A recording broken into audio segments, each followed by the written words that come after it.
Well, ladies and gentlemen, Biden had his big press conference last night. I'm going to give my thoughts on it. Kind of a nothing burger. Of course, he messes up Zelensky's name, calls him Putin. It was funny to see the zoom in on Zelensky's face.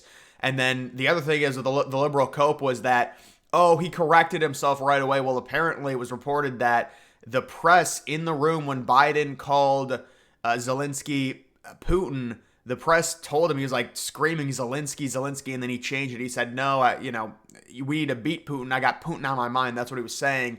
But like I said, it's always five or six things. And then, of course, during his press conference, number one, the weird NATO questions. I mean, I know it was a NATO summit, things like that, but the European people just leeching off. They want Biden to stay in the White House. Remember when the dumb liberals were like, oh my God, it's so amazing that we have Biden in the White House. Other countries respect us now. Like if you ask Europe which president would you rather have, they would say Biden.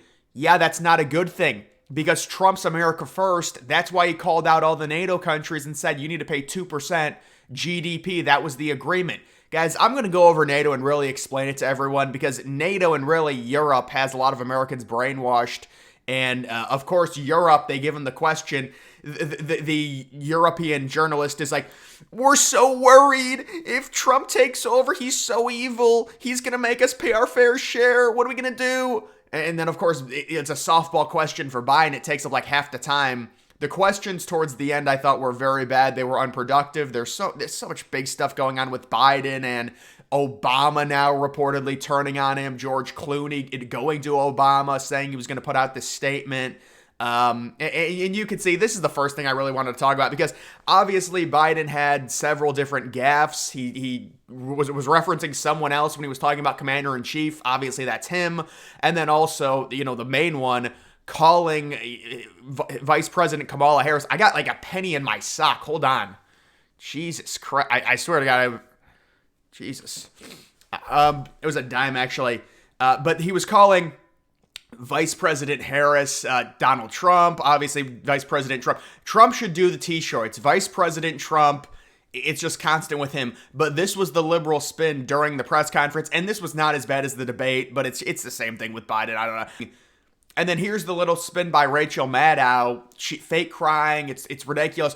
President Biden, oh, he's so good with his foreign policy. He rambles on for like 20 minutes, completely incoherent babble about foreign situations. And the funniest thing is they all say, oh, man, he knows so much about foreign policy when it comes to other countries in the United States.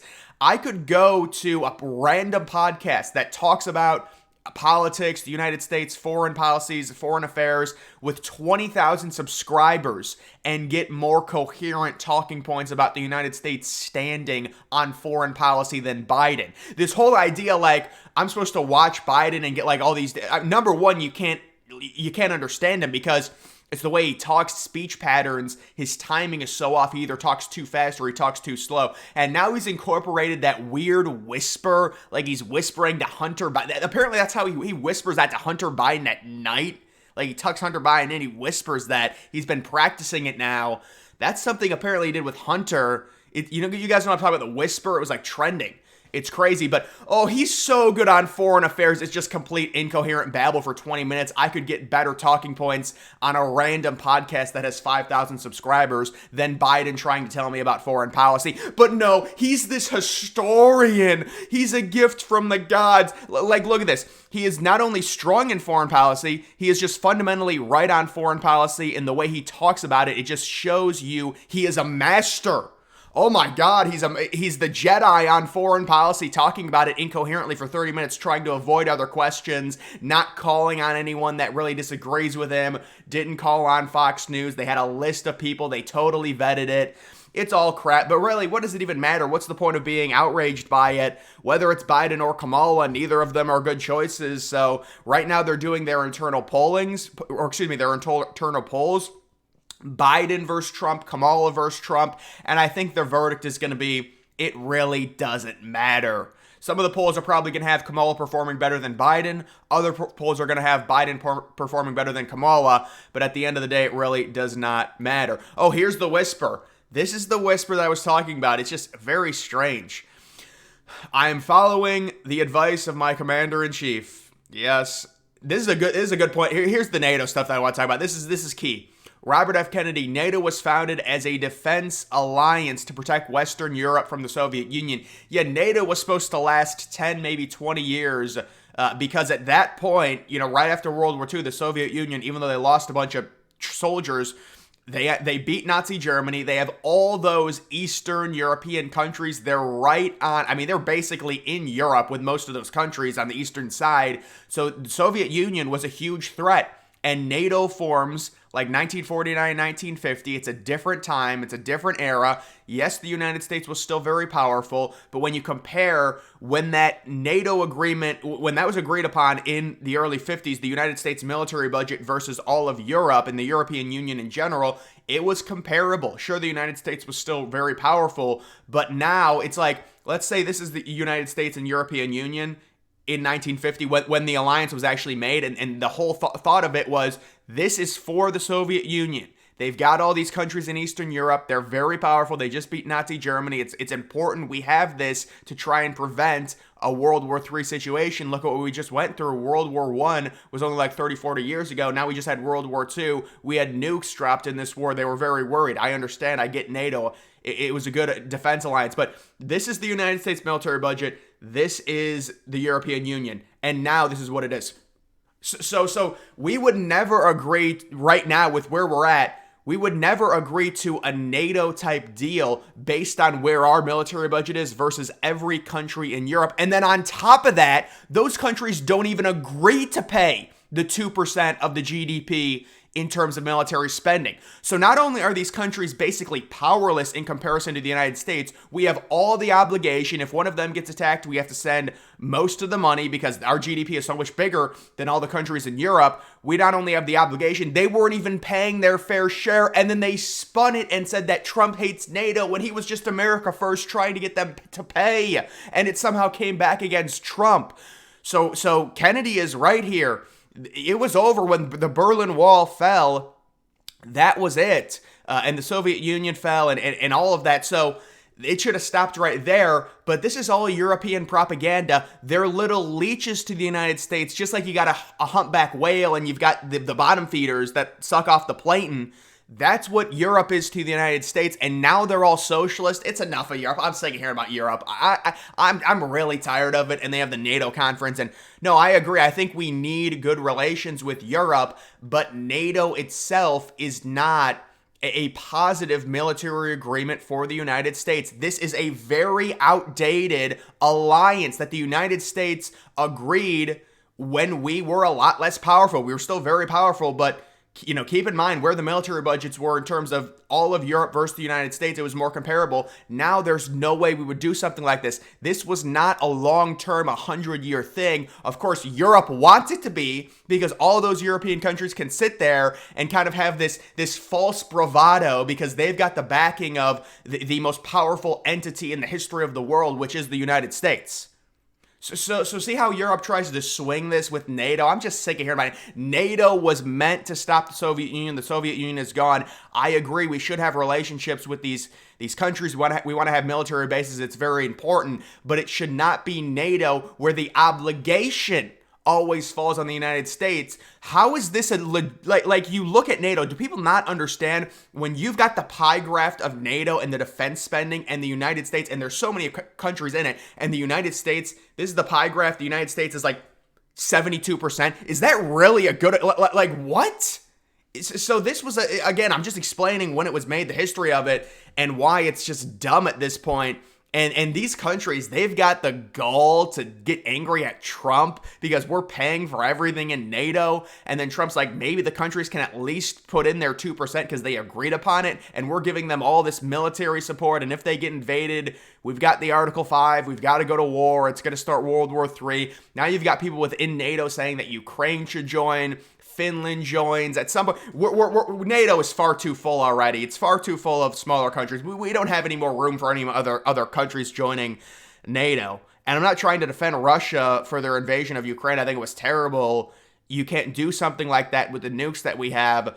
But this is the thing I always talk about. It's like liberals are 13-year-old girls that just got their first period. There's no actual We understand what Russia did was bad, but we have to work through this, right? We can't just be bullheaded and say, no, no, no, no, no. There's no negotiations.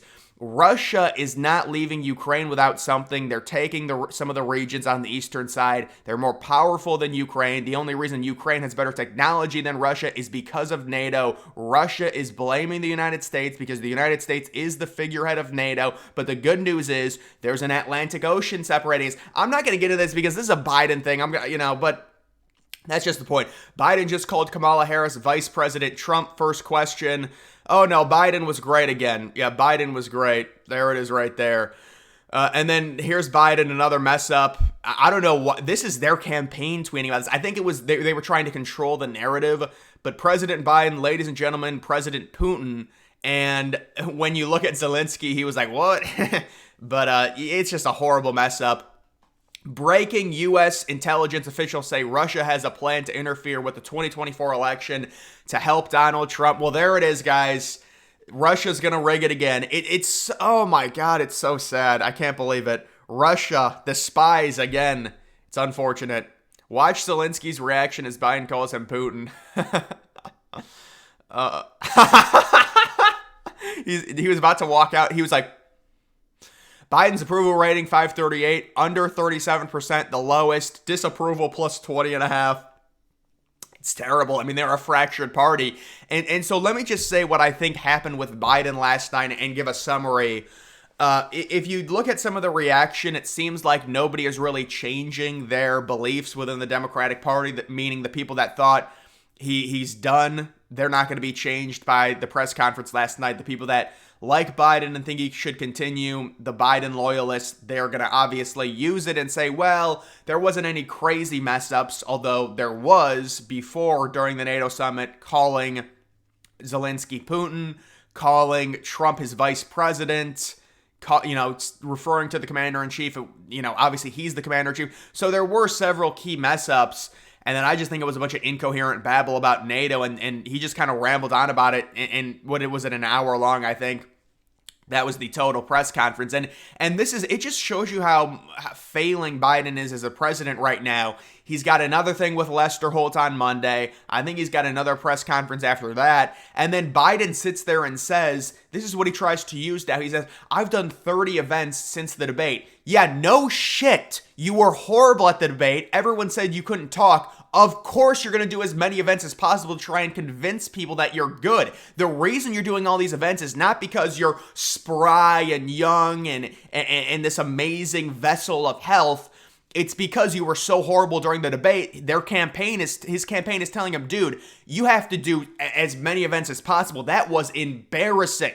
And Biden's trying to use that like, oh, look at all these events I'm doing. Yeah, you're doing all the events because you sucked during the debate and your poll numbers are horrible. That's why you're doing all the events. If you were up by 2 or 3, you'd be in your basement just like in 2020, blaming something, blaming the bird flu or whatever. So that's just the reality when it comes to Biden and how disingenuous it all is. That's just him messing it up again. Senate Democrats officially, we knew this was going to happen, but they officially blocked the SAVE Act, which would have prevented illegals from voting in our elections. Well, this is just great news. I can thank Republicans for giving me the ammunition. If you get into a debate with anyone, they've admitted they want illegals voting. They blocked this act. This would have been a clear thing. Show your ID. That's all we want. They've admitted that they want illegals voting by blocking this. That's great ammunition. They've admitted it. They want illegals voting. We had an act that would stop it completely in its tracks. You show your ID, voter ID, right when you're voting so we can confirm it rather than everything's going on like on Reddit where people admit that they're not legal citizens but they're already registered to vote. You go to the polls, you have to show your ID, you're screwed even if that were the case. So this was an act that was going to completely save it. And they said no, they want the illegals voting. That's on record right there. So let's just get that on record. The SAVE Act was going to be implemented. Republicans wanted it. It was going to prevent illegals from voting, and they said no. So they've admitted they want illegals voting. They've admitted they want illegals voting. They've admitted they want illegals voting. They've admitted it. So now we've got that in terms of an argument, which is just great. CNN is now reporting Biden's entire presidency is a carefully stage-managed sham where Biden walks, what questions he takes from reporters, and even how he interacts with. Well, they said they didn't have a cabinet meeting since October 2nd. That was reported. That's all come out. CNN is putting the heat on Biden. And from the result of last night, I do think that nobody's changing anything. And I'm guessing now that Obama has really turned on him and allowed Clooney to put that statement out. I think, and you know what? This is another takeaway, and this is what they said. Biden previously had been adamant about, I'm running, get out of my way, I'm the nominee, whatever. Last night he kind of left it open. He said, it was just not as stern. So I will agree, there were some people saying that, and I do agree. Maybe some people are actually getting to him and he's starting to change his tune a little bit.